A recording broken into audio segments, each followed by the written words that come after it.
All right, welcome. This is a lab review session for audio workstations, and I'm just going to go through some exercises and some concepts to help solidify the material.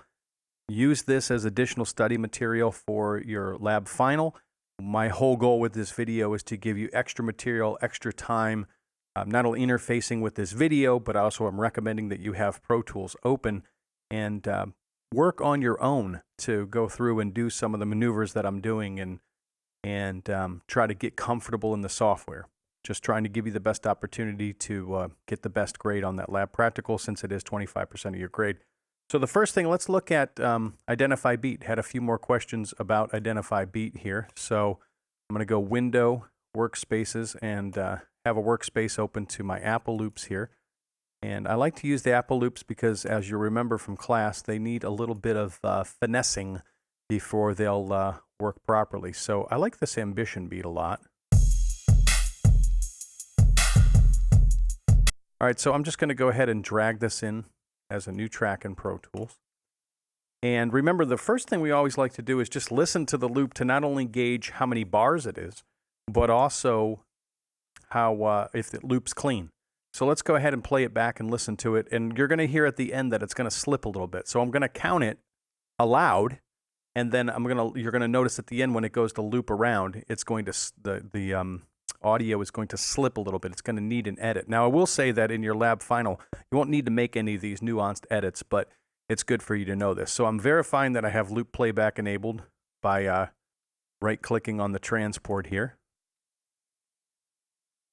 Okay, so I do have it enabled, and I'll just hit play and count. 1, 2, 3, 4, 2, 2, 3, 4, 3, 2, 3, 4, 4, 2, 3, 4. Okay, so it's 4 bars. I've got that little piece at the end there that I need to edit. So I'm going to zoom in, and then I'm going to hit right arrow. Now, this is interesting because this looks like it could need a little bit of an edit here too. So let's try tab to transient. Tab to transient here flashing on the screen, enabled. Tab. Now, tab to transient's not catching that. So I'm in slip mode. So I'm going to go ahead and just kind of get as close as I can to the initial waveforms here. Let me zoom in even further. So that's about a 0 crossing there. So I will edit the front of that. Remember, because I have Commands Keyboard Focus enabled, I'm going to go ahead and hit A, and that will delete off the front of the clip. And then I'm just going to slide that and verifying here that I am at bar 1 of the session. So the clip is sitting at bar 1, which is good. So I'm zoomed in here. So now I'm just going to hit right arrow and look at the back side of the clip. And I'll just hit R to zoom out a few times. And here I've got that edit that I'm looking at. So I'll take my selector tool and I'll click in here and zoom in again. And I'm going to go ahead and take that as the 0 crossing. And then I'm going to hit S. Now remember, you can do your separate clip at selection and then just delete this piece, which is fine. So what I like to do is double click and then Option F to zoom the edit. And remember, I don't want to listen to this again. I could, but I can quickly go ahead and review that small portion of the turnaround by using dynamic transport and starting playback at bar 5, and it'll still loop around. Okay, so it's looping clean. So now I want to remember to turn off dynamic transport. So I know it's 4 bars and it loops clean. So now I need to do my Identify Beat. So event Identify Beat starts at bar 1. I know it's 4 bars. Remember, keep it simple math. 1 plus 4 is 5. So it's a 4-bar loop, but it ends at bar 5 because the end of bar 4 is the start of bar 5. So I'll click OK. And now I'm going to verify this by creating a click track. And I'll go ahead and right-click, show my MIDI controls in the transport here. My metronome is enabled here, and I'll hit play.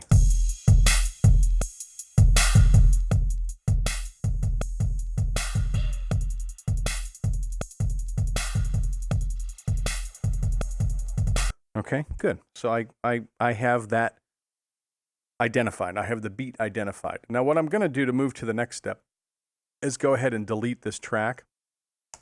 I'm going to hide the click, and then I'm going to go ahead and reset my session to 120. That's just so as I get in, and I'm also disabling the metronome up here. Remember, I can use 7 on the numeric pad to disable and enable the metronome as well.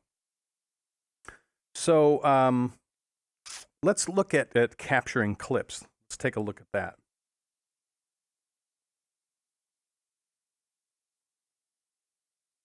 Okay, so I'm going to bring my workspace forward, so Option I. And I'm going to go back to, now this is because I have the Avid loop library installed. This Avid library is in your Avid account at avid.com, or you can find it in the application manager. And when you install that, it installs as a DMG. So it actually is a true installer. So when you look in the workspace, you'll see you have a sound library over here. So let's go into Dark Neuro Loops. Now, what's this? Music. Let's check this out.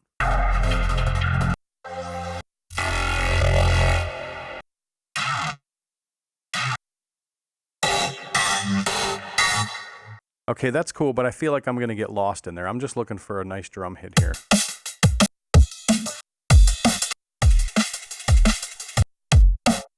Okay, let's grab that one, because it's kind of clean in between the drum hits. It doesn't have to be perfect. I just want you to get the concept here.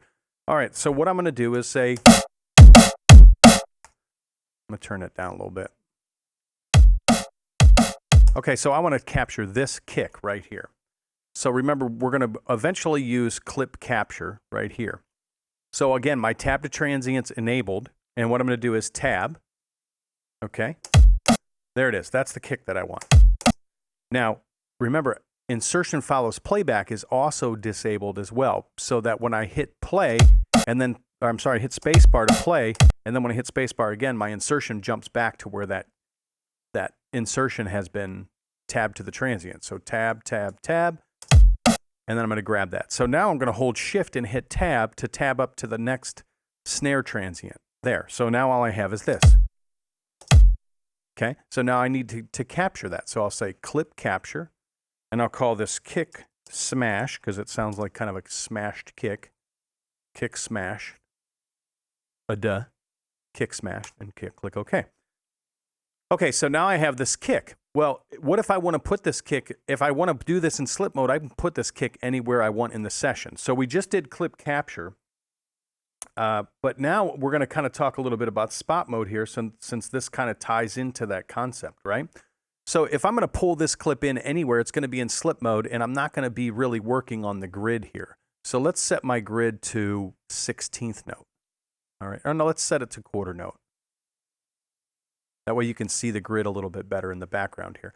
Now, when I put myself in grid mode here and I move the kick, now the kick is moving to those incremental values, right? Those grid increments. Okay. Or I could bring this in spot mode. I could say I want this to land at bar 5, beat 2, tick 240 for whatever reason. I just made that up. But here I'll bring the kick in. Here's kick smash, drag it in spot mode, and then bar 5, beat 2, tick 240. Boom. And then I want another one at bar 11. So I'll drag that in, put it at bar 11. Now, I don't see that other kick there, but if I zoom out, there it is at bar 11. I also showed you this way where I could just play my session and decide where I wanted or I could just place the cursor where I want. So let's say I want to go to bar 8. So I'm at bar 8. I want to make sure I drag the kick to bar 8. And let's say I'm still in slip mode. I could hold control, and then I could drag that kick out. And because I'm holding control, it moves exactly to where my insertion was. Same thing, right? So I click here. I'm at bar 1, bar 10, beat 1, tick 222.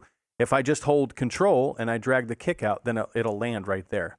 I say your cleanest method for doing this on a test would be put yourself in spot mode, and then when the dialog pops up, say I want to have that land at bar 21, beat 3, or whatever the exercise would call for. Okay. So we did clip capture, and then we talked about spot as well. What else can we talk about? So we've also been using tab to transient quite a bit, right? Let's drag. Let's do another one. Let's look at. Let's delete all this. Let me delete this. I'm going to go ahead and just delete this whole track here. And I'm going to bring my workspace up again, and I'm going to find another loop to work with here. let's go here and let's go loops. And let's go drum loops. Okay, this will be a good one. So I'll drag this in as a new track. All right. Now, I'm told here that this tempo is 140. So what I'm going to do is I'm going to go ahead and change the tempo to 140. Since the clip has given me the tempo, I'm going to change the tempo to 140. And if I double-click this clip here to highlight it, look up in the Edit Selection Indicators. It tells me, yep, it is 140 because that's a clean 4 bars. So if I enable the click and I play them together,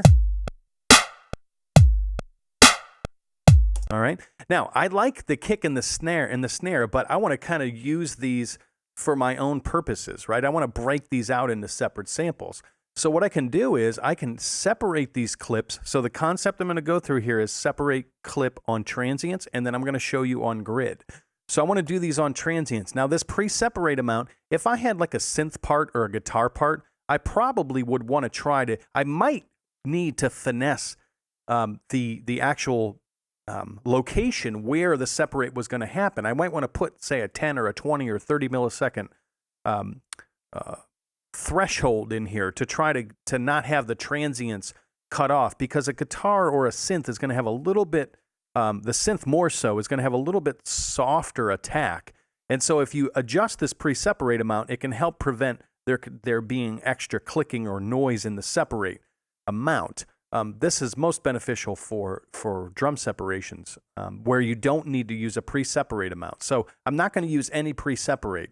And also on a test, if you don't see a value for pre-separate called for, then I would not worry about that. Then just go ahead and use a 0 millisecond pre-separate. So I've got my clip selected, and I'm going to do separate clip at transients. And then I'm going to click OK. And then now look, each one is its own clip.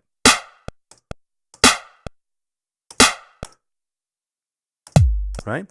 Okay, so let's undo that. Now, let's set our grid to, our grid is on quarter note. Okay, that's fine. Grid's on quarter note, so let's separate on grid. Separate clip on grid.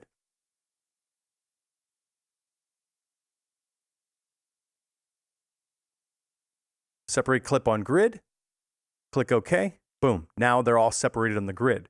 So separate on grid may be more useful for your musical use than separate on transient. Separate on transient, I feel like, is a little bit more of a granular, very sample specific in a sense, or transient specific, where separate on grid is, it's going to separate based on your grid value. Because look, if I set the grid to 16th notes and then I do separate clip on grid,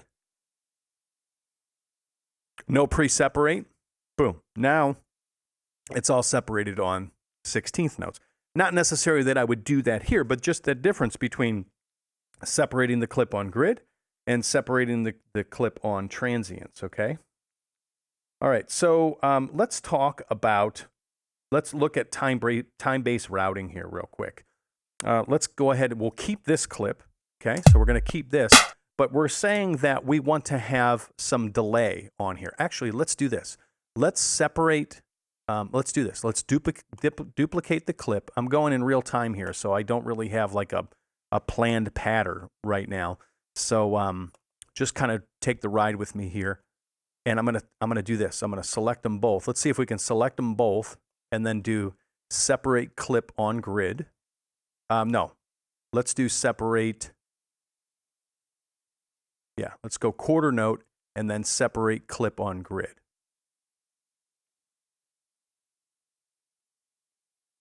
Okay, edit, separate clip on grid. All right, good. Now what I'm going to do is I'm going to delete the snares from this track. Yep, there we go.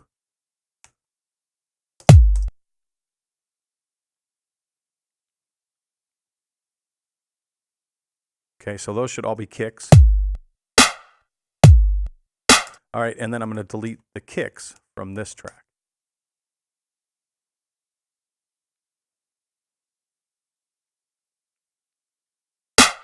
Good. Okay.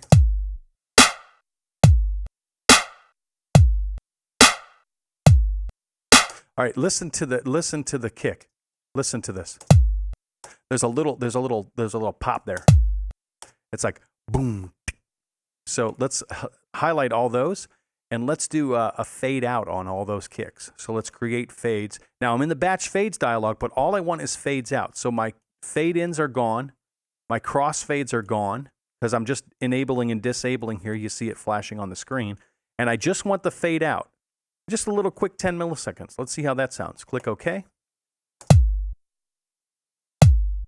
Okay, it's still there. Let's undo that. Okay, let's do fades, and let's make this 20 milliseconds. Okay, it's still there, but I'm just going to roll with it. So again, just creating some fades there. Now my snares, those sound good. I don't hear anything that needs a fade. Okay. So my time-based routing. So what I need to do is I need an aux track. Okay, and I'll call this my delay. Now let's do a verb. Okay, because I can put a little verb on the kick too. So I got my verb right. Now switching to the mix view here, I need to get this snare here. Let's do this. Let's name this kick, and let's name the next one snare. Okay. Snare. All right, snare. That way I can just read it better. And now what I need to do is I need to solo safe this. Just hold command and click the solo button, solo safe.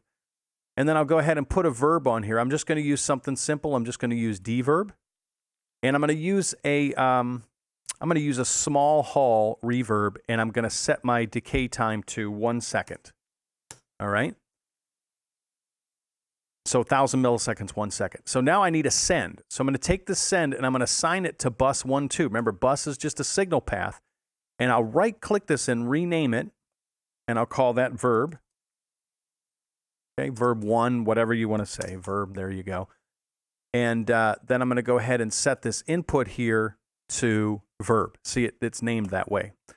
So now I've got this floating output window. Remember, we have 3 ways that we can view these. So there's the assignment view, there's the output window, and if I hold command, now I get my small send. So now when I increase this, it's going to increase the amount that's fed into the reverb. All right, let's make this bigger. Okay, it's ringing a little bit. Let's try the church size.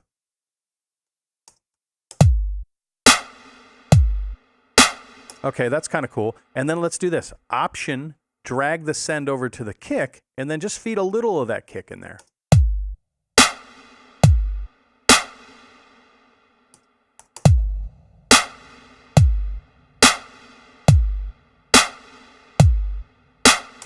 Okay, so remember this fader does not get moved. Rarely ever will this fader get moved. Maybe at the end you thought there was a little too much reverb in your mix. You might pull this back a little bit. Remember, if I hold command and drag this fader down, I get a little extra slow fader movement. But option click is unity gain, and that's what I want, okay? Now, you can apply that to delay. You can apply that to any other effect where you want to feed a duplicate signal over into that aux.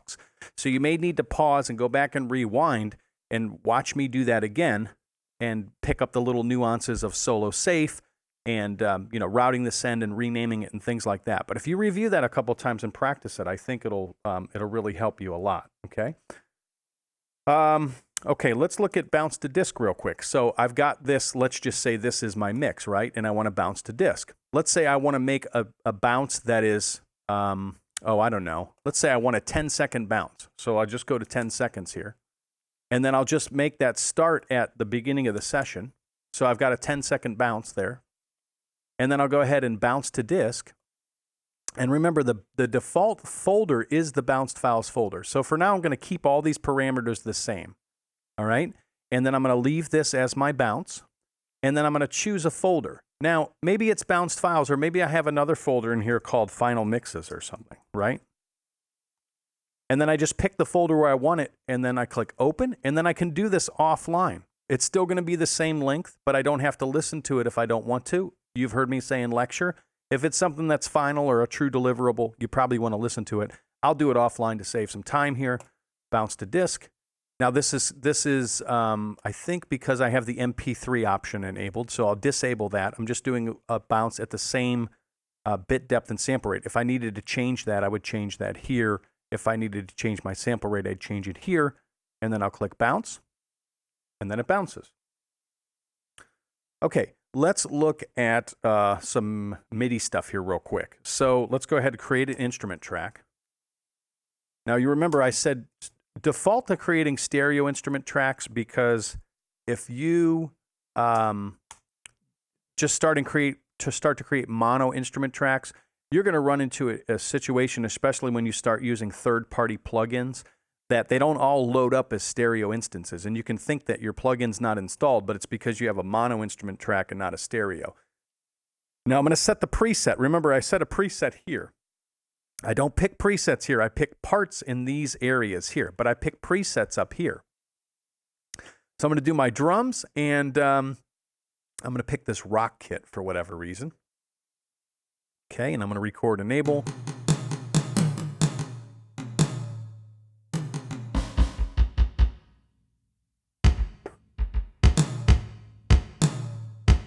All right, and what I'm going to do is I'm going to draw these notes in. And I'm going to go ahead and set this. I need to set my main counter back to bars and beats. Okay. And that's at 1-3, so that's at 1-1. So now I want to just drop a note here. And so what I'm going to do is I'm going to take my pencil tool, and I'm just going to go ahead and leave it on the line tool. And then I'm going to set my grid to, something easy, like let's set it on 8th note. I like to be able to see the grid a little bit better. So if I go down here to C1, there's a kick. And then I'm just tapping on the keyboard here.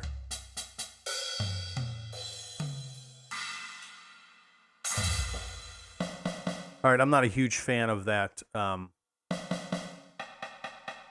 here, let's do this. Let's go into expand.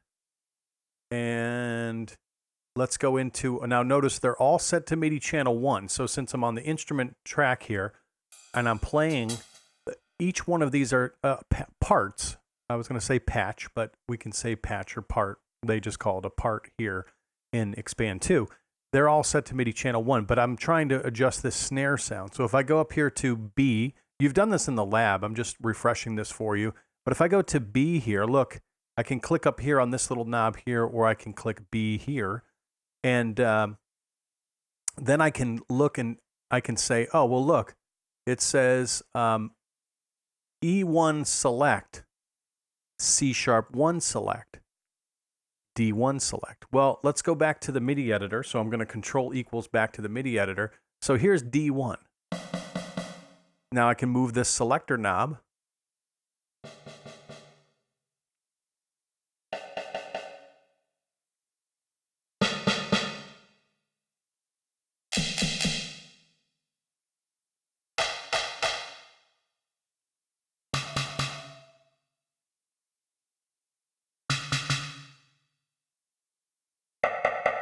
All right, I'm just going to use that just so I'm not dialing through sounds. But basically, you get the idea that if I went into the kick selector here and I click the A button up here, then I have kicks on B0. See, it says B0, C1 kicks here. So I have kicks on B0 and I have kicks on C1. So I could use those knobs to change the patches or just change the sound within that part. But I'm going to go ahead and stay on B. And I'm just going to use this sound here. So I've got a clap on 1-3. And a kick here, and then a clap on 2-3, and then a kick on 3-1, 3-3. Let's go back to the editor here, and then a kick on 4-1, and a kick on 4-3. So back to the MIDI editor.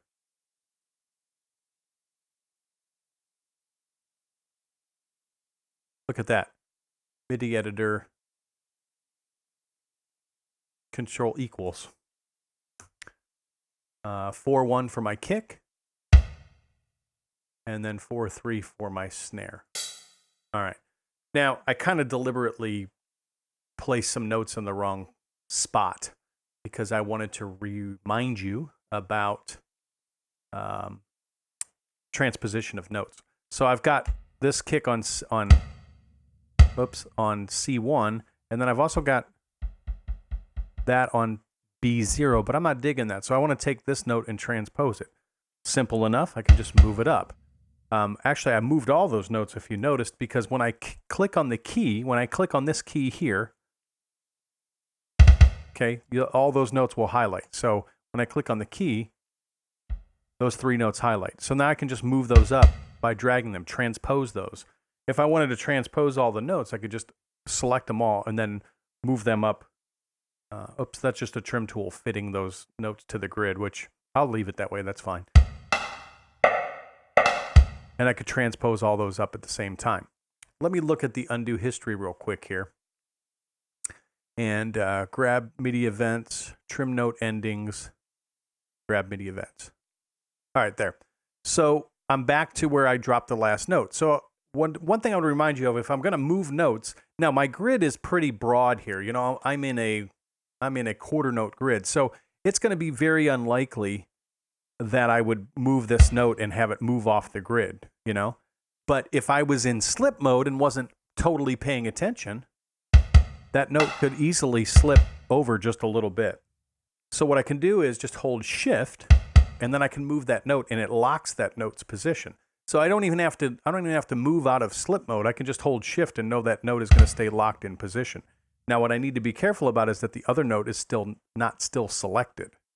So the pencil tool is active right now. But if I hold control, see how these 2 notes are highlighted here? If I click now, they're unhighlighted, but I drop another note into the editor. Now I've got a Command Z. So now I'm going to be juggling what I'm doing, hitting Command Z and going back and look at the undo history if I'm moving quickly. So point that I'm making is, if I want to enable this, or I want to be able to modify this pencil tool, I can hold control and it turns it into a lasso. So now I can just click in the editor and now the notes become deselected. And so now I'll just move these notes up. And then notice I'm a pencil tool as I'm hovering over an open area, but when I hover the note, it's a grabber tool. So I've got those notes moved. Now I've got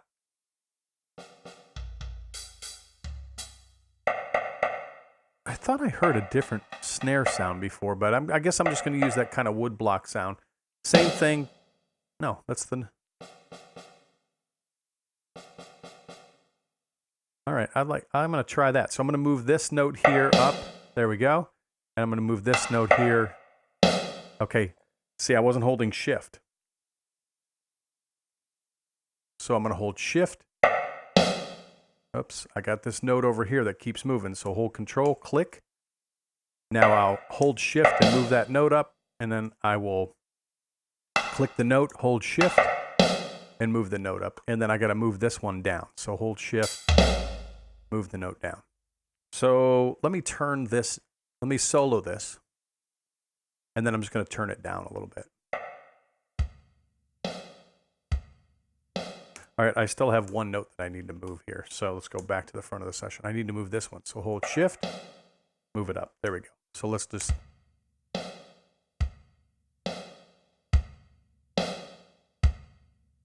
Right? And then if I layer those together,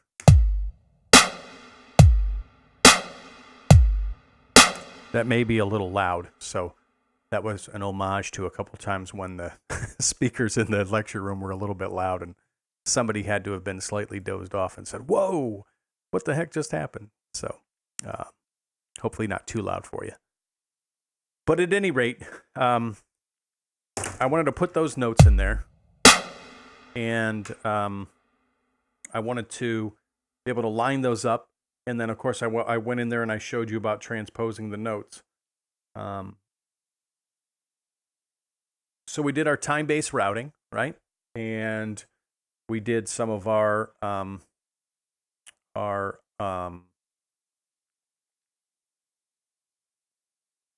putting our MIDI notes in there. And I think what I wanted to do was I just wanted to talk a little bit about some more of the MIDI operations. Now, these notes don't need to be quantized, right? So if these notes were freely played in, you know what? Let's just give it a try. Let's do this. Let's go new playlist, and we'll call this drums live, right? Because I'm going to try to play this in live. Now, remember, it's just like audio recording on playlist. That playlist is still there. I'm just doing an alternate playlist now.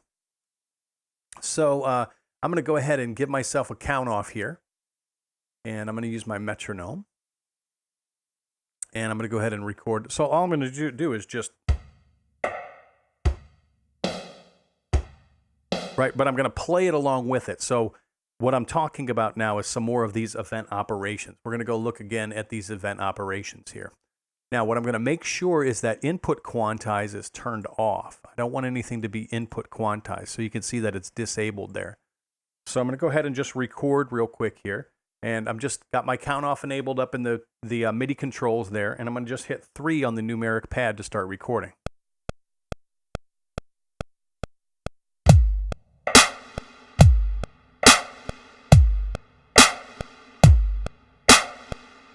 Okay, good.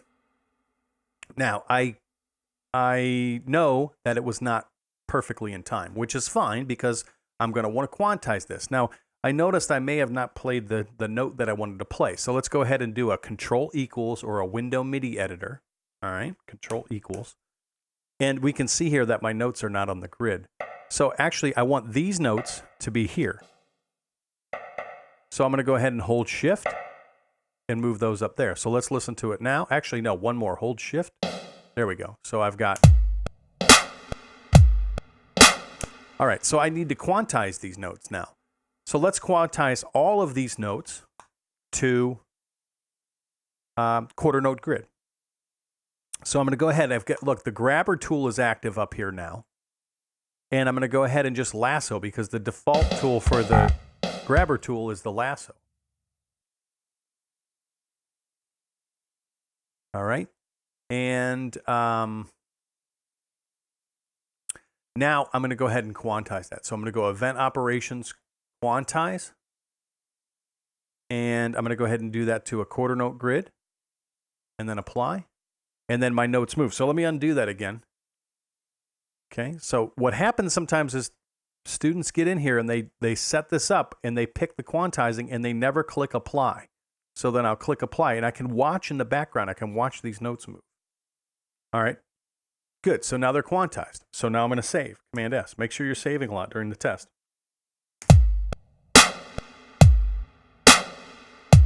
All right. Good. Hang on. I'm going to look here. I'm going to take this group and I'm going to bring all the levels down now. And then I'm going to turn that group off. I'm down here in the lower left, enabling that group so I can move all the faders at the same time. Okay, so that's like a mix group there. And then I'm going to take this verb again and hold Option and click it. So it's back to unity gain.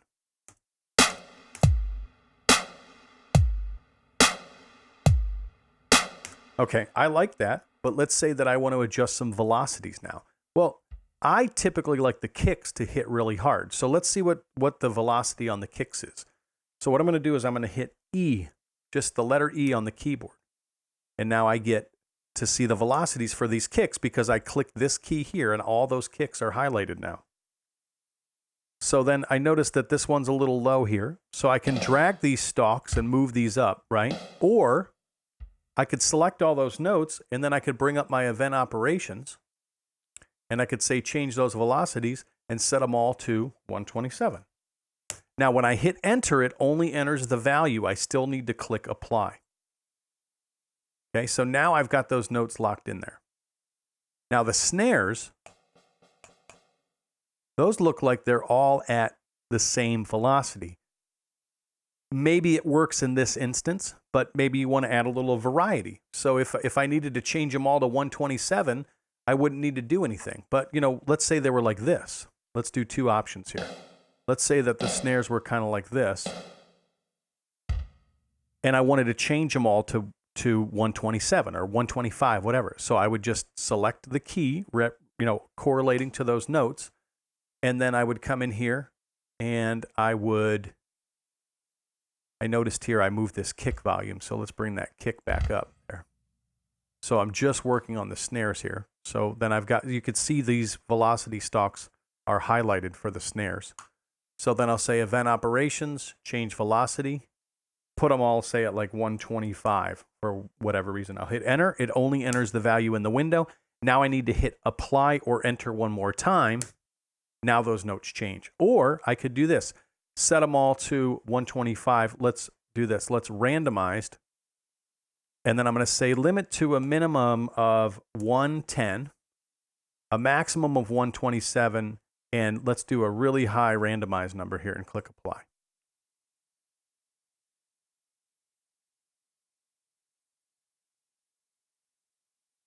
Okay, and then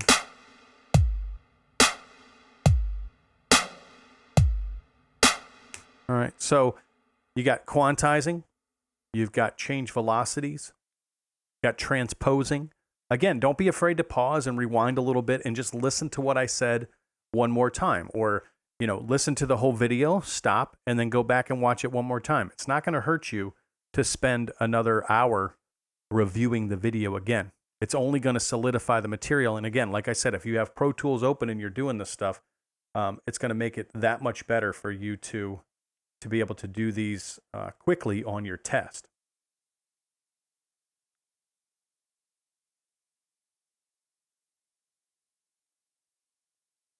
All right, so let's go ahead now and say that we want to make this audio, all right? You know what, just for the fun of it, let's draw some hi-hats in here real quick. So let's...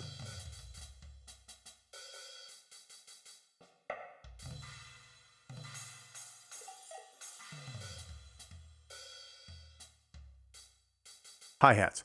Well, check this out. If I put the pencil tool to line, right? And then what I can do is, right now, my default note length is at a 16th note, but I'm going to set this to follow grid. Okay. Now, you're not going to have to draw any notes for the test. But I covered this in lecture, but I want to cover this again because I like this feature a lot. So I'll set this to follow the grid. And now I'm going to take my grid and I'm going to set this to 8th note. All right. So I took the default note length and set it to follow the grid. Then I took my grid and I set it to 8th note. And now I've got this hi-hat. So for the first bar, I'm going to go ahead and just click and drag, and now I'm laying down 8th notes here. Now that's in slip mode. So what I'm going to want to do is put myself in grid mode so that they all fall exactly on the grid. Now I'm going to take my grid and set it to 16th notes. And this next bar, I'm going to draw in 16th notes. I should be drawing in 16th notes right now. Oh, because it didn't change.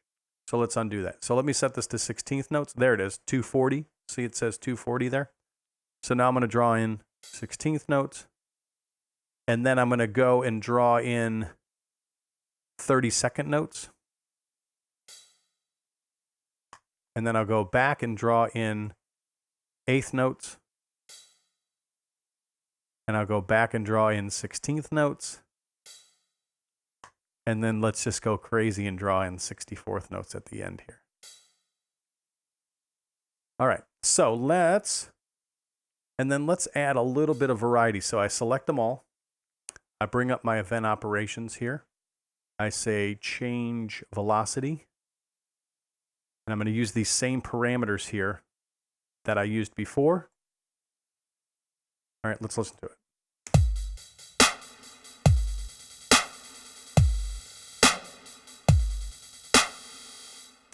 So anyways, just a quick example. You can make something that sounds more musical.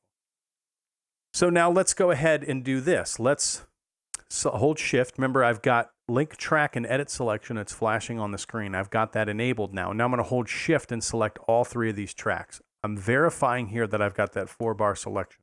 So now I'm going to go ahead and duplicate these, I don't know, let's say 7 times. 1, 2, 3, 4, 5, 6, 7.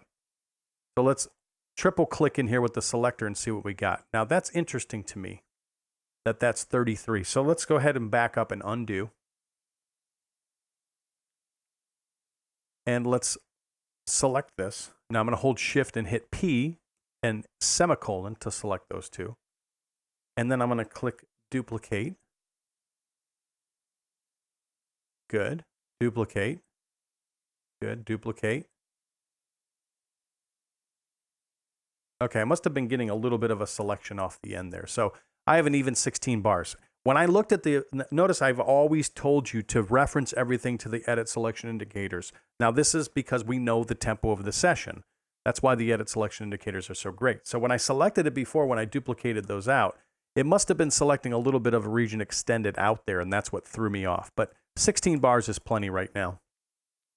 So let's go ahead and print this as audio, okay? But we're going to do it the old school way. We're going to go ahead and we're going to create an audio track. Going to create a stereo audio track. And we're going to call this, now look, if I try to call this drums live, watch what happens. It should have not let me do that because I have the same track name in there. Let's see why that happened. Drums live. Drums live. Interesting. And this I've never seen this before. So what we can do here is just say drums live audio. Normally it would reject that and say you can't do that. So what I still like to do, I'll carry my thought out. What I like to do is, even though I have this drums live as an instrument track, the brown colored track there, the next track below, I'm going to name that all caps, drums live, drums lice. Ooh. And then I'll paste that in, and then maybe I'll just add a little comment here, audio. Now I need to do the routing. Let's look at the routing from the mixer. Now here's the output of the instrument track. Well, the output of the instrument track has to go over here to the input of the audio track. So let's go ahead and set this output, and you'll notice here I can just find this bus right here because this is a stereo audio track. I can click and say go to this track, drums live, or I can do it the old school way and set the bus 3-4, and then pick up the same bus 3-4 here at the input and record and enable this track.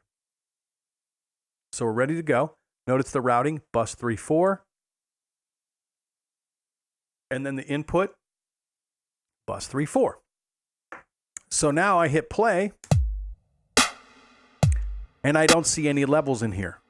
And somebody's going, that's because you need to set the input monitor. And I say yes. So I click the input monitor. Now I'll hit play.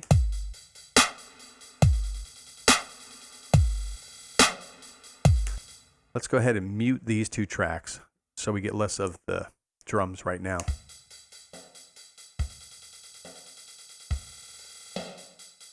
Not digging the samples in there, but I would rather make it about the process than, like I said, sample searching right now. So I do want to add a little bit more level here because you'll notice that. Okay. Now that's not optimal. Remember we said peaks at -6. Optimal is going to be in about this -10 to -15 range. So let's check expand 2 and see what it's doing. Let's check this output level here. So that output looks good.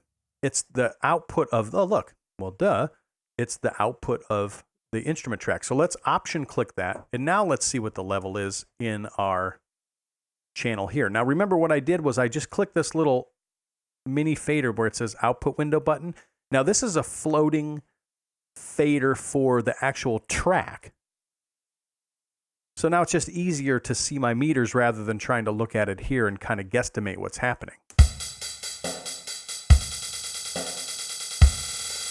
Okay, now the levels inside of the plugin probably need to be adjusted. There's a lot of little nuances here that we're just going to kind of overlook, right? The balance isn't perfect in the drums, but I'm giving you the essence of printing this to an audio track. So we check the levels, we say that's good, and we're ready to record. So I can go ahead and take the input monitor off. Now I want to return back to the front of the session. Insertion file as playback has been enabled. That's why the playback is stopping in the middle of the clip, because the playback is the insertion is stopping where the playback is stopping. So I'm turning off, it's flashing on the screen. I'm turning off insertion file as playback and hitting return. And then now I can go ahead and record. So let's say that I need to record a certain range. I need to record, say, from bar 9 to bar 13. Well, I can just double click this clip and it makes this selection up here from bar 9 to 13. Or I could just click in the clip and up here, say, go from bar 9, enter, to bar 13, enter. Now, I like to have the edit selection across the track that I'm recording, so I'll click the nameplate to move the edit selection down. And then now I'm going to go ahead and just record. Now, remember, what I'm doing right now is I'm doing an auto punch. Okay, so I'm going to go ahead and hit 3 on the numeric pad. My count off's enabled, so I'll get a little count off. Not that I need it, but I'll leave it on. Hit 3, and then I'll be able to record this 4-bar phrase.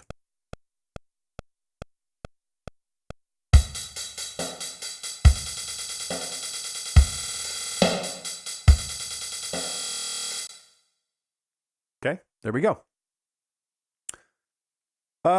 What to do next here? So let's do this. Let's go ahead and let's take our kick. Let's select from bar 17. I'm going to consolidate these two audio tracks. So I double click this clip, and then I'll go ahead. I'm just going to hit Shift Return. So I'll hit Shift Return.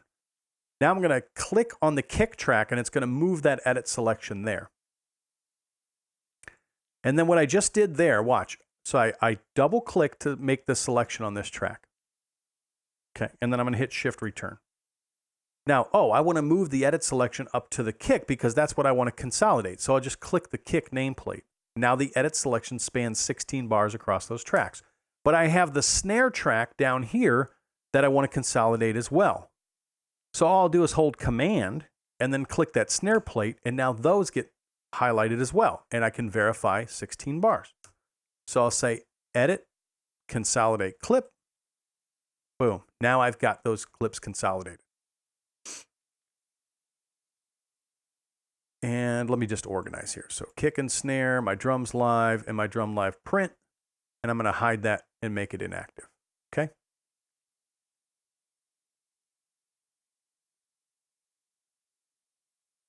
Let's make some memory locations. So I need a memory location at bar 5. So I go to bar 5. And I want to make sure that all my tracks fit the window. So I'm going to hold Option, and I'm going to set them all to fit to window. There we go. So now I need to create my memory location. I can do it from Window, Memory Locations, and I can say New Memory Location. Or I can just hit Enter on the numeric pad, and I'll call this bar 5 because I'm being really creative. And then I'll click OK. Now look, where's my memory location? Well, I'm not looking at my markers. So I go into my conductor and time-based rulers view here, and I'll show my markers. And then there it is, my bar 5 marker. Now at bar 9, I need another marker. And I want this one so that all the tracks in the session are showing at micro height. Okay? Now, the question is do I see all the tracks in the session? This is a common mistake. Or better yet, I should say it like this. Is this all the tracks in the session? Well, I don't know because I need to look in the tracks list and see what all the tracks are. Well, I have a click. Well, if I enable the click to show, now that would be all the tracks in the session. So I need to do that. So I see all the tracks in the session. So now I need to set those to micro height. There we go.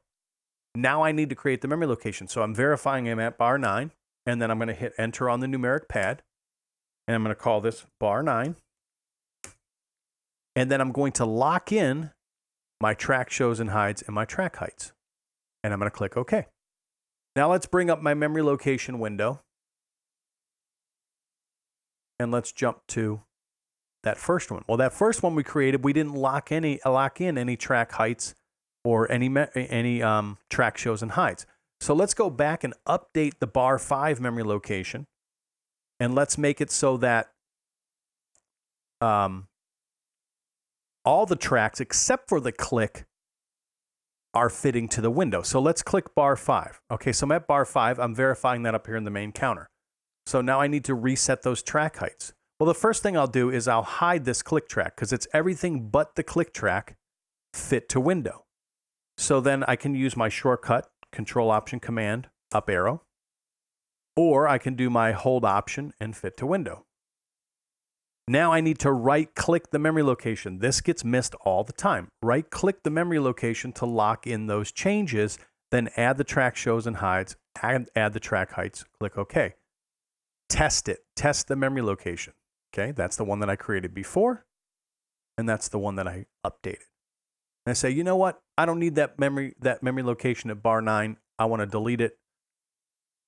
So I'll go ahead here and I'll say clear bar 9, or I'll hold option and click bar 9 like this, or I can just grab that memory location and push it up and it'll disappear. Just push it up into the tempo ruler and then it disappears.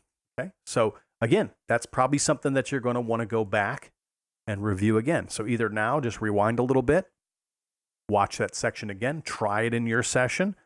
It might even seem silly for me to say this, but it really behooves you to do this, right? It feels easy just to go, oh yeah, I got that. I'm cool. Yep, I understand that. But then when you actually sit down to do it, things don't always click right away. So if you just take that little bit of extra time, like, oh man, I got to get my iLock out and I got to boot Pro Tools up and Logic's still so much easier, even though I'm starting to like Pro Tools, all these excuses. But I'm just encouraging you saying, hey, if you use this video as a study guide for the lab test after everything you're going to go through, you're going to sail through this lab test. So that's the whole reason I've created this session, is for you to really get the most out of your solidification of your understanding of Pro Tools, and then to give you the best opportunity to do really, really well on the lab test.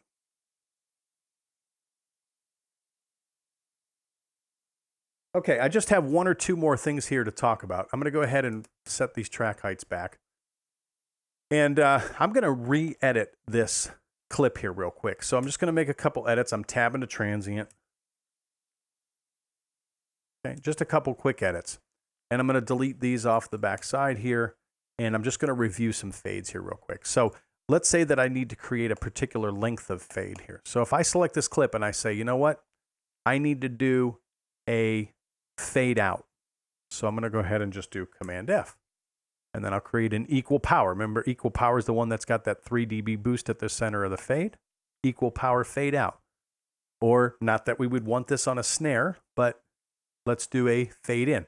Now notice that I'm having a little trouble here because I'm in grid mode. So if I go into slip mode, now I can pick anywhere to start the fade. And I'll go ahead and do an equal gain fade on the snare in.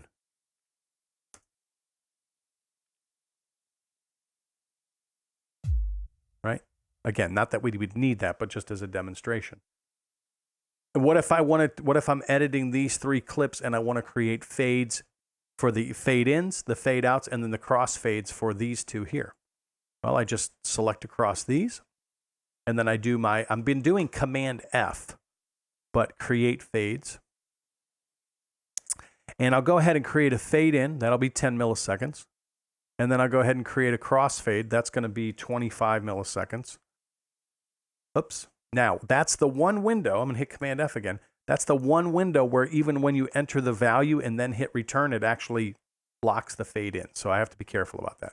So 25 milliseconds, and then my fade out is going to be 10 milliseconds. And then click OK. Boom. Now I've got those fades in there. Let's do this. Let's zoom in on the fade. Let's select the fade, and then let's go into our counter and look and see. Look at that, 25 millisecond crossfade.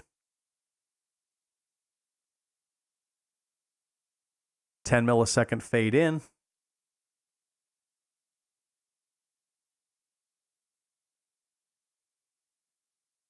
10 millisecond fade out. So I can just verify that easily. All right, and then I think the last thing I want to discuss and just remind you about is saving. As I've been working in the session, I've been doing Command S and saving my work in my session. If I wanted to do a version, right, if I was going to start deleting tracks out of the session, I would do a save as. And then I say, oh, you know what, I need to create a backup, or I need to create an archive. And then I would do save copy in. And I would make sure I would include the audio files. The biggest thing I was seeing happening on the last test was the fact that students were doing the save copy in, but they were putting this, I was seeing where the save copy in was done into the audio files folder. And then I saw where the save copy in was done in the bounced files folder. But you need to be careful because there's a specific folder that you have to save it in. So if I needed to save this into the, into the bounced, or no, the session archives, let's say session archives, then I might need to create that folder, or the folder might be in there. Also, I saw a lot where students were getting very myopic. In other words, they were so focused on the step, they missed the fact that they had to rename the session. So watch your naming convention, because you don't want copy of there. If it says name it, whatever the naming convention is, name it properly. So it might say name this lab review session January 2018 backup. Well, the sheet is going to tell me how to name it. So I'm being careful to name it. I click save, and then I get that. And then you can just go back in. Remember the icon at the top of the session, right click, drop in the session folder, and go look in that folder that you were supposed to save it in, look at the test, review where it was supposed to go, and then make sure it's in there, and make sure you got your audio files in there. And then you're good. So again, don't take, okay, you've watched the video as like you have it. I'm challenging you in the friendliest way that I can to say, you know what, I'm going to go back and watch it one more time. And again, even have Pro Tools open and go through some of these steps. I mean, you've got you've got some type of audio on your computer that you can import into Pro Tools. Where there's an awesome sample pack that's free, a free 1 gig sample pack that's inside your Avid account, that once you install it will show up in your workspace, and you can just have at that, and you can practice as much as you want to. We'll say practice to your heart's content, right? So once you install that, it'll show up right here as your sound library, and then you can just go in there and dig around. So take some time, take some time to study for this test and really review it and make sure you understand this stuff. I promise you, this is a very, very cogent, detailed study guide. And if you were comfortable up to this point and you're feeling comfortable after or even before your Lab 10 review, this should really lock it all in, and you should feel really, really good about taking this test. But again, this is your study piece, right? So the time it takes to watch the video, and then at least another hour or maybe 2 hours to really review this stuff section by section and watch a section of what I'm doing, stop the video, try it yourself, and make sure you really understand this. And the second viewing too, there's so many little nuances of things that in general, anytime you read something or hear something, the second time it's like something's different, right? Something's different that second time. So really take that challenge and really see how well you can really do. Because I think between everything that happened this week, lab test related, I think you really set yourself up to get a really great grade on the test. You got to put in the time, but I think you can get a really great grade. So I really hope this helped you out. I really hope you enjoyed the class, and hope to see you around campus. Take care. Bye-bye.